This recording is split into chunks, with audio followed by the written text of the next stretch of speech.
Hello student, good morning. मैं गोकुल आज आपके लिए इस वीडियो में लेके आया हूँ क्लास 9 विज्ञान चैप्टर 9 है बल व गति के नियम। इसका आज हम पार्ट 3 पढ़ने वाले हैं। और इससे जो प्रीवियस वीडियो रहा था हमारा, उसमें हमने जो है वो गति के जो प्रथम नियम है उसके बारे में हमने चर्चा की थी।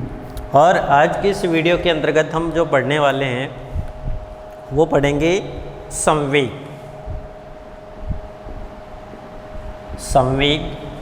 आज का ये वीडियो रहेगा, उसमें हम संवेग के बारे में पढ़ने वाले हैं, जिसको मोमेंटम कहते हैं।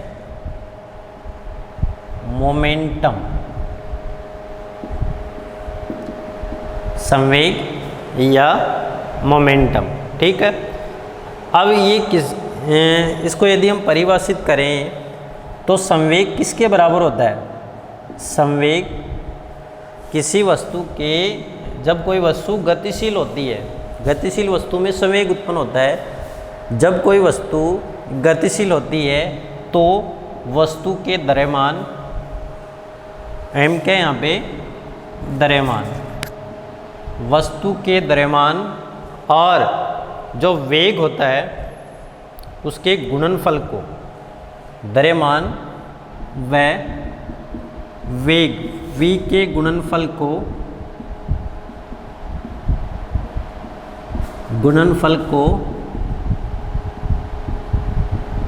संवेग कहते हैं। द्रव्यमान और वेग का गुणनफल क्या कहलाता है? संवेग कहलाता है। तो आपको एक तो ये जो बात है वो ध्यान में रखने की आवश्यकता है। तो द्रव्यमान और वेग का गुणनफल क्या कहलाता है? संवेग कहलाता है। और इस संवेग नामक संवेग राशि के बारे में सर्वप्रथम न्यूटन ने बताया था। संवेग जो राशि है उसके बारे में सर्वप्रथम किस वैज्ञानिक ने बताया था? न्यूटन नामक वैज्ञानिक ने संवेग के बारे में सर्वप्रथम बताया था, ठीक है। संवेग को सामान्यतः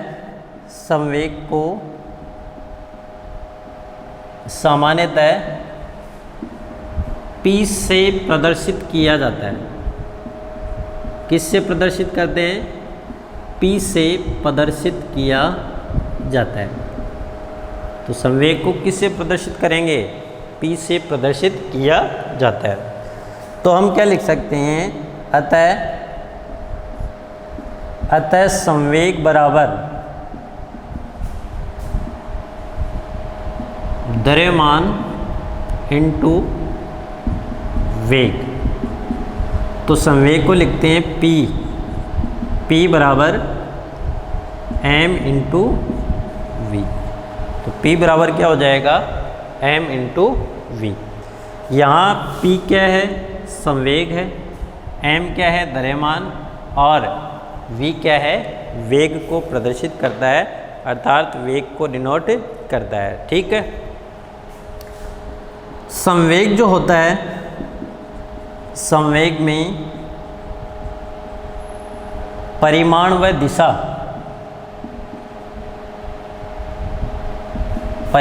दिशा दोनों होते हैं। किसमें? संवेग में परिमाण तथा दिशा दोनों होते हैं। अतः संवेग एक सदिश राशि है। और किसी राशि में यदि परिमाण और दिशा दोनों हो तो वो राशि कौन सी राशि कहलाती है? सदिश राशि कहलाती है। अतः हम कह सकते हैं कि जो संवेग है वो किस प्रकार की राशि है? एक सदिश राशि है, ठीक है। और संवेग की दिशा जो होती है, संवेग की दिशा वही होती है जो वेग की दिशा होती है। यानी किसी वस्तु के वेग की दिशा जिस दिशा में होगी और संवेग की दिशा उसी दिशा में होती है। तो वेग की दिशा और संवेग की दिशा दोनों समान होती है। तो संवेग की दिशा उस दिशा में होती है जो वेग की दिशा होती है, वेग की दिशा होती है। जो जिस दिशा में संवेग की दिशा होगी उसी दिशा में वेग की दिशा होती है। तो द्रव्यमान और वेग का गुणनफल क्या कहलाता है? संवेग कहलाता है। इस राशि के बारे में न्यूटन ने बताया था। इसे P से प्रदर्शित किया जाता है। तो P बराबर m इंटू वी, अर्थात संवेग बराबर द्रव्यमान इंटू वेग। तो संवेग में परिमाण व दिशा दोनों होते हैं, इसका मतलब ये एक सदिश राशि है और संवेग की दिशा वही होती है जो दिशा किसकी होती है? वेग की होती है। तो आपको ये कुछ बातें वो ध्यान में रखना है।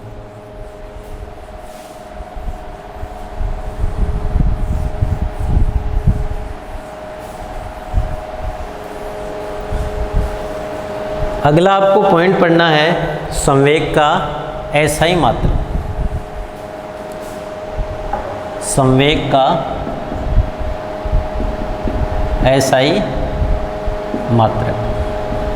तो संवेग का एसआई मात्रक क्या होता है तो वो हम अगले वीडियो के अंतर्गत देखेंगे, या अगला जो टॉपिक होगा उसके अंदर हम पढ़ने वाले हैं। तो हमने देखो अभी पढ़ा था P बराबर m इंटू वी। तो P यहाँ पे क्या है? संवेग है। m द्रव्यमान, और द्रव्यमान का मात्रक क्या होता है बताओ? किलोग्राम होता है द्रव्यमान, और इसका मात्रक क्या होता है? किलोग्राम। v क्या है? वेग है, और इसका यदि मात्रक हम लिखें तो कितना हो जाएगा? मीटर प्रति सेकेंड। तो द्रव्यमान का मात्रक होता है किलोग्राम और वेग का मात्रक होता है मीटर प्रति सेकेंड। ठीक है, तो हम संवेग का मात्रक क्या होगा? किलोग्राम मीटर प्रति सेकेंड। तो क्या होगा? किलोग्राम मीटर प्रति सेकेंड। या हम लिख सकते हैं किलोग्राम मीटर प्रति सेकेंड। ये किसका मात्रक होता है? संवेग का मात्रक होता है किलोग्राम मीटर प्रति सेकेंड। ठीक, या हम इसको ऐसे भी लिख सकते हैं P बराबर kilogram metre second inverse, kg metre second inverse. तो ये संवेग का ऐसा ही मात्रक होता है। ठीक, उसके बाद में हमें पता है कि जो असंतुलित बल होता है, तो असंतुलित बल के प्रयोग से किसी वस्तु के वेग में परिवर्तन होता है।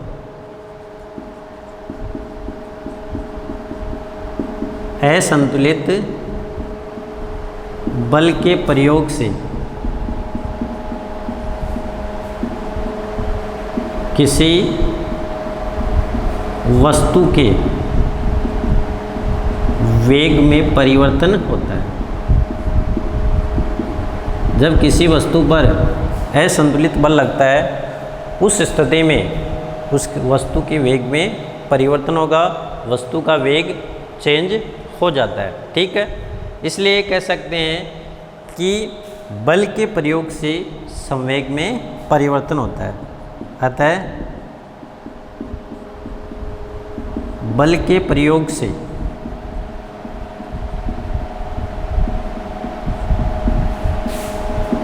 संवेग में परिवर्तन होता है।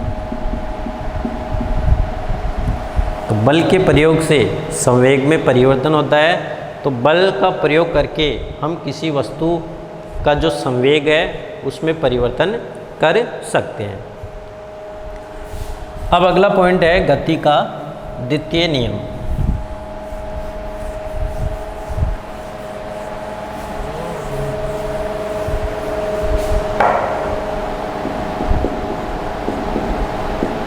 गति का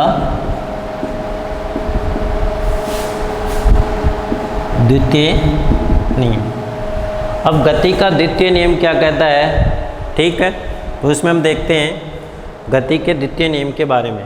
ठीक है, तो गति का नियम ये है कि वस्तु जब किसी वस्तु के वेग में परिवर्तन होता है, अर्थात हम बोल सकते हैं कि वस्तु पर कोई असंतुलित बल कार्य करता है। जब किसी वस्तु पर असंतुलित बल कार्य करता है तो ये वस्तु के संवेग में परिवर्तन की दर ये जो नियम कहता है कि वस्तु के संवेग में परिवर्तन की दर, किसी वस्तु के संवेग में परिवर्तन की दर उस पर लगने वाले असंतुलित बल की दिशा में, उस पर लगने वाले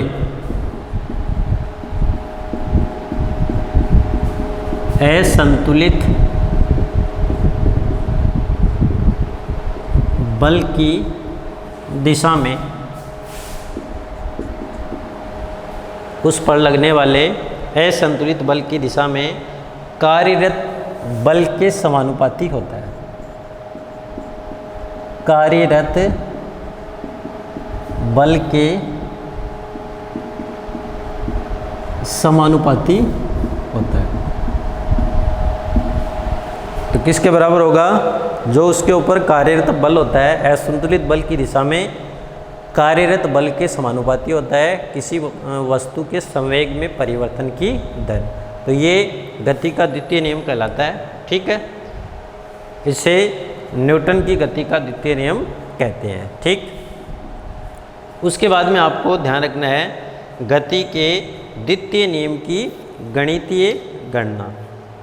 तो अगला पॉइंट होगा हमारा, वो होगा गति के द्वितीय नियम की गणितीय गणना।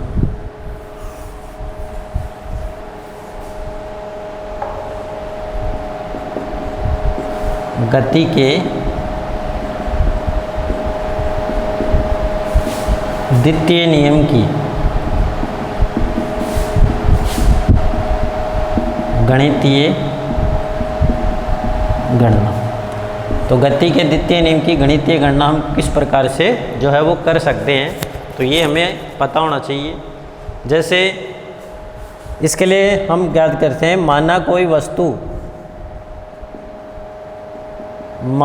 वस्तु जिसका द्रव्यमान m है। तो हमने माना कि कोई वस्तु है जिसका द्रव्यमान m है, ये प्रारंभिक वेग u से एक सीधी रेखा में गति कर रही है। ये है प्रारंभिक वेग u से एक सीधी रेखा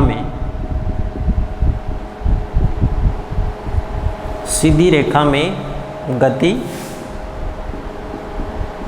कर रही है। कौन गति कर रही है? एक वस्तु जिसका द्रव्यमान m है और ये एक प्रारंभिक वेग से पहले से एक निश्चित दिशा में या सीधी रेखा में गति कर रही है। ठीक है, यदि वस्तु पर t समय तक,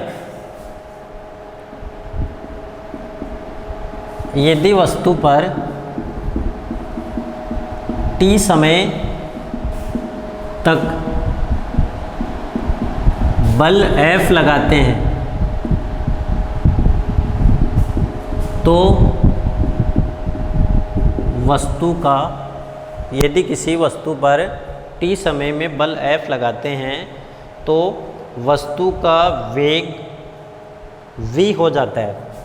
तो वस्तु का वेग v हो जाता है। क्या हो जाएगा? पहले क्या था?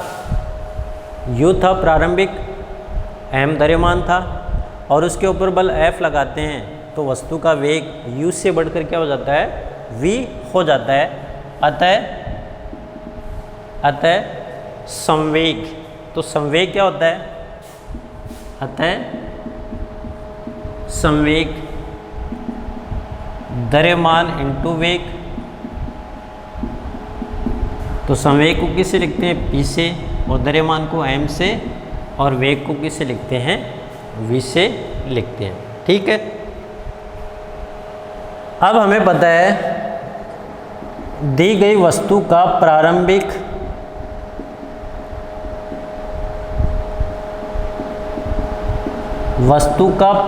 संवेग। तो प्रारंभिक संवेग क्या होता है? p1 बराबर m। प्रारंभिक वेग क्या है? u है। तो इसको आप समीकरण 1 दे सकते हो। वस्तु का अंतिम संवेग P2, ये क्या हो जाएगा mv। इसको समीकरण 2 दे सकते हैं। ठीक है, अतः संवेग में परिवर्तन, तो संवेग में परिवर्तन क्या होता है P2 माइनस P1, या हम इसको लिख सकते हैं mv माइनस mu। तो ये क्या है, संवेग में परिवर्तन होता है। ठीक है, अब बोलते हैं संवेग में परिवर्तन की दर।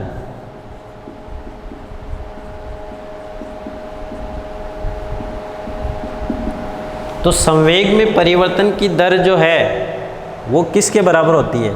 अब देखो, संवेग में परिवर्तन जो होता है P2 माइनस P1, या हम इसको लिख सकते हैं mv माइनस mu।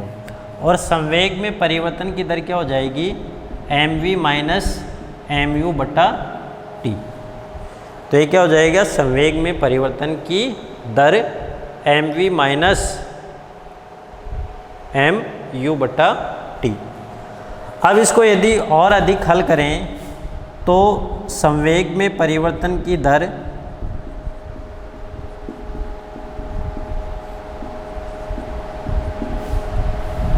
समानुपाती m v माइनस u बटा t, इसके बराबर हो जाएगा।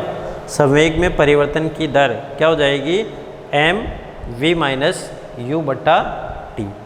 इसको आप कितना नंबर दे सकते हो, समीकरण 3 दे सकते हो। ठीक है, अब हमें पता है कि न्यूटन की गति के द्वितीय नियम के अनुसार,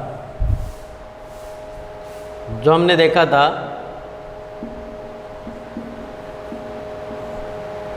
न्यूटन की गति के द्वितीय नियमानुसार, न्यूटन की गति के द्वितीय नियमानुसार क्या होता है कि किसी वस्तु यानी संवेग में परिवर्तन की दर, या हम बोल सकते हैं किसी वस्तु के संवेग में परिवर्तन की दर उस वस्तु पर असंतुलित बल की दिशा में आरोपित बल के समानुपाती होता है। या संवेग में परिवर्तन की दर किसके बराबर होता है, वस्तु पर असंतुलित बल की दिशा में कार्यरत बल के समानुपाती होता है। अतः वस्तु पर लगाया गया असंतुलित बल माना F है। ठीक है, तो संवेग में परिवर्तन की दर किसके बराबर हो जाएगी, तो हम लिख सकते हैं संवेग में परिवर्तन की दर बराबर बल F। तो इस समीकरण 3 को हम ऐसे लिख सकते हैं F समानुपाती m v माइनस u बटा t। और हमें पता है कि v माइनस u बटा t ये किसके बराबर होता है, त्वरण a के बराबर। तो F समानुपाती क्या हो जाएगा, m a। तो यहाँ समानुपाती का चिन्ह हटाएंगे तो यहाँ पे क्या आ जाएगा, F बराबर k m a। तो क्या आ जाएगा, F बराबर k m a। k बराबर 1 हो तो F बराबर क्या हो जाएगा, m a। ये बल के लिए फॉर्मूला निकलता है गति के द्वितीय नियम का गणितीय रूप। ये k क्या है, नियतांक है, एक कांस्टेंट है, और F बराबर m a हमें फॉर्मूला जो है वो प्राप्त होता है। ठीक है, तो ये आपको इसमें कुछ बातें हैं वो ध्यान में रखना है। और यही क्या है, न्यूटन की गति का गणितीय निरूपण है या गणितीय रूप होता है। ठीक, अब उसके बाद में आपको जो ध्यान रखना है कुछ बातें, वो आपको ये ध्यान रखना है कि गति के द्वितीय नियम का गणितीय गणना, इसको फिर से देखना। माना कोई वस्तु जिसका द्रव्यमान क्या है, m है। ये प्रारंभिक वेग u से एक सीधी रेखा में गति कर रही है। किस वेग से? प्रारंभिक वेग u से एक सीधी रेखा में गति कर रही है। और यदि वस्तु पर t समय तक बल F लगाते हैं तो वस्तु का जो वेग होता है वो u से बढ़कर क्या हो जाता है? v हो जाता है। अतः हम बोल सकते हैं संवेग बराबर क्या होता है? द्रव्यमान इंटू वेग। तो संवेग को p से लिखते हैं तो p बराबर m इंटू v होता है।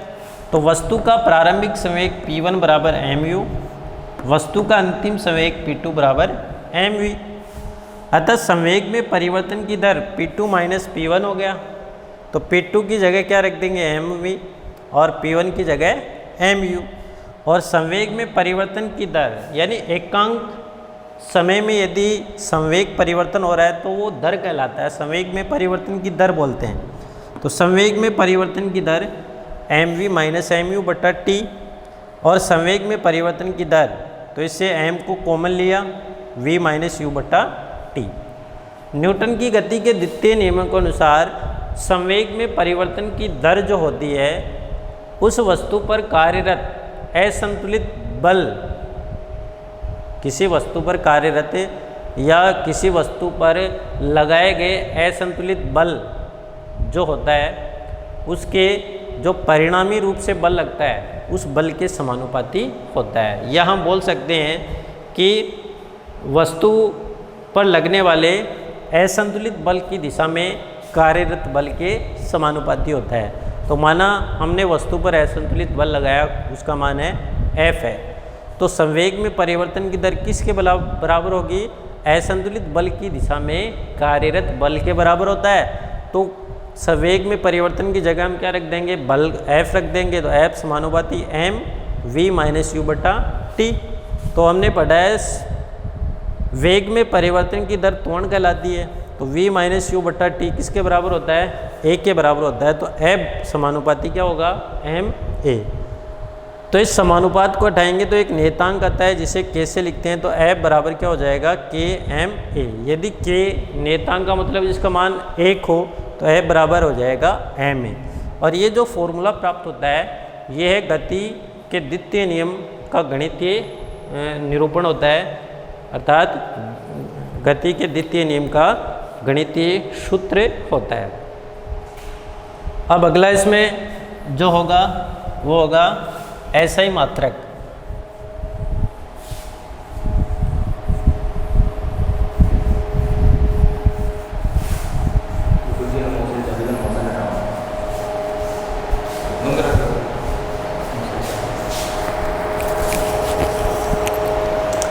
अब अगला पॉइंट होगा बल का SI मात्रक।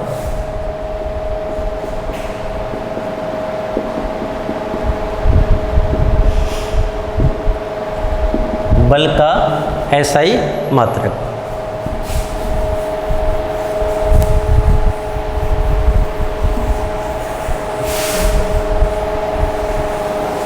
ठीक है, तो हमने देखो अभी पढ़ा F बराबर क्या होता है? m a।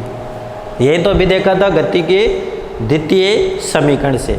ठीक है, यहाँ m क्या है?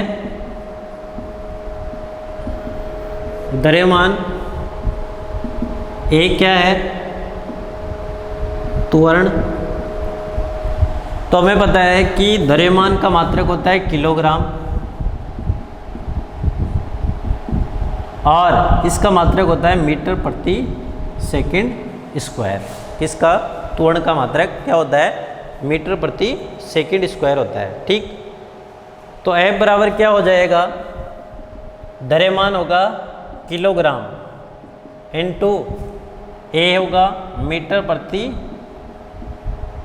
Second square. F बराबर k g और इनटू A बराबर हो जाए मीटर प्रति सेकंड स्क्वायर। ठीक है, और ये जो मात्रक हमें प्राप्त होता है वो किसका मात्रक होता है? बल का मात्रक हमें प्राप्त होता है। और इस मात्रक को क्या बोलते हैं? ये जो है इसको सम्मिलित रूप से क्या बोला जाता है? न्यूटन। तो F बराबर क्या हो जाएगा? न्यूटन। क्या हो जाएगा? न्यूटन। तो F का मान न्यूटन के बराबर होता है। ठीक है, तो ये आपको ध्यान में रखना है। अब उसके बाद में और इसे n से प्रदर्शित किया जाता है। अब आती है 1 न्यूटन बल की परिभाषा।